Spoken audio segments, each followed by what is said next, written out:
बिस्मिल्लाहिर्रहमानिर्रहीम। अस्सलातु वस्सलाम अला सय्यिदिल मुरसलीन व अला रहमतल लिल आलमीन। नाज़रीन, जब से CSS 2022 का नतीजा आया है तो वो कैंडिडेट्स जिन्होंने पास किया है वो तो बहुत खुश हैं, मगर एट द सेम टाइम वो लोग के जो CSS 2022 जो है वो पास नहीं कर पाए तो वो ज़रा मायूस हो गए हैं। और बहुत से लोगों को मैं क्योंकि जानता हूँ, अब उनकी कंडीशन यह है कि वो समझ रहे हैं कि कोई लाइफ जो है बस ख़त्म हो गई है और आगे की वो नहीं सोच रहे। अब देखें, ज़िंदगी में नशेब व फराज आते रहते हैं और ज़िंदगी नाम ही कभी खुशी और कभी गम का है।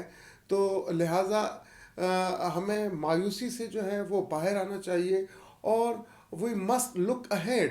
देखें, there is always a silver lining in the dark clouds, और by the words of Albert Einstein that failure is a success in progress. हमें फेलियर से सीखना चाहिए। ये नहीं कि हम फेलियर अगर ज़िंदगी में आती है तो हम उसको पकड़ कर फिर हम आगे काम करना ही छोड़ दें। नहीं, फेलियर जो है वो स्टेपिंग स्टोन होता है टुवर्ड्स सक्सेस। लिहाजा हमें चाहिए कि हम अपनी गलतियों से सबक हासिल करें और आगे की तरफ देखें।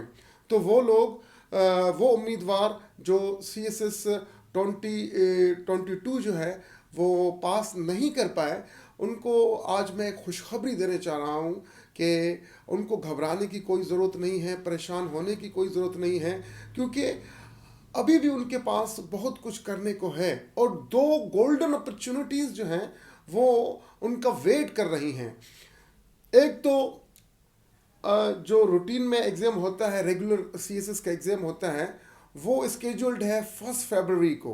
तो देखिए, अगर फर्स्ट ऑफ ऑल आप अपनी DMCs जो हैं वो चेक करें, देखें कि आप कितने सब्जेक्ट्स में फ़ेल हुए हैं। अगर आप किसी एक सब्जेक्ट में फ़ेल हुए हैं तो आप उसे ये जो आपके पास डेज हैं 1 फरवरी तक, इन डेज ये days are these days are enough to make preparation for any of the subject that you have failed in previous exam.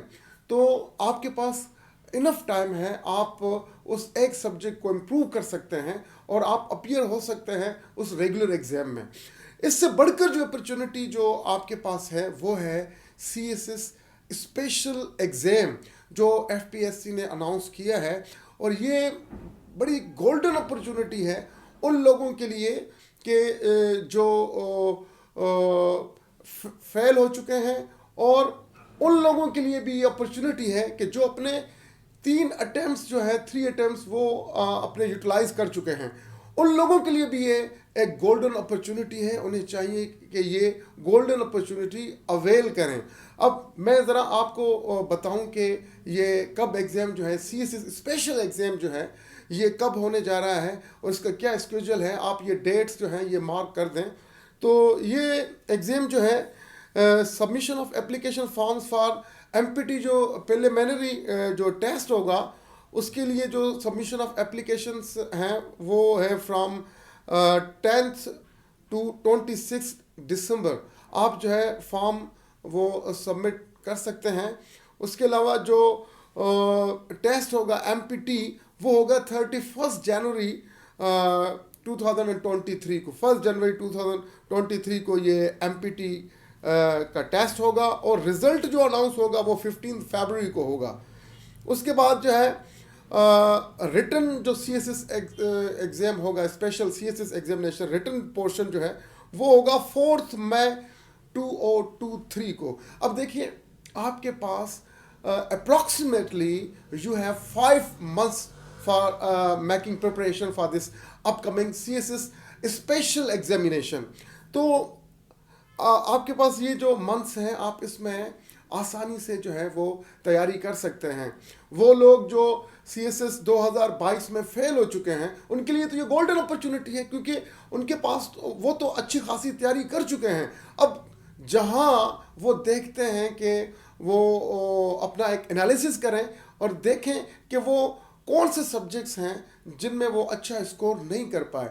और ये जो मंथ्स हैं इन मंथ्स में जो है वो तैयारी करें सीएसएस स्पेशल एग्जाम के लिए। और आई एम वेरी होपफुल कि आप आसानी से ये सीएसएस स्पेशल एग्जामिनेशन जो है वो आप आसानी से क्लियर कर जाएंगे। अब देखिए, मैं आपको ये भी बताता चलूँ कि कौन से रीजन्स हैं और कौन से कोटास जो हैं वो एलिजिबल हैं to apply this CSS special examination 2023। अच्छा, पंजाब जो है, पंजाब में सिर्फ माइनॉरिटीज़ में ये ओनली जो माइनॉरिटीज़ में है उम्मीदवार, वो माइनॉरिटीज़ के लोग जो हैं वो अप्लाई कर सकते हैं। और केपी के में विमेन और प्लस माइनॉरिटीज़ ये अप्लाई कर सकते हैं सीएसएस स्पेशल एग्जामिनेशन के लिए। और एजे के आज़ाद जम्मू कश्मीर में ये माइनॉरिटीज़ ओनली। और Sindh rural open for all candidate.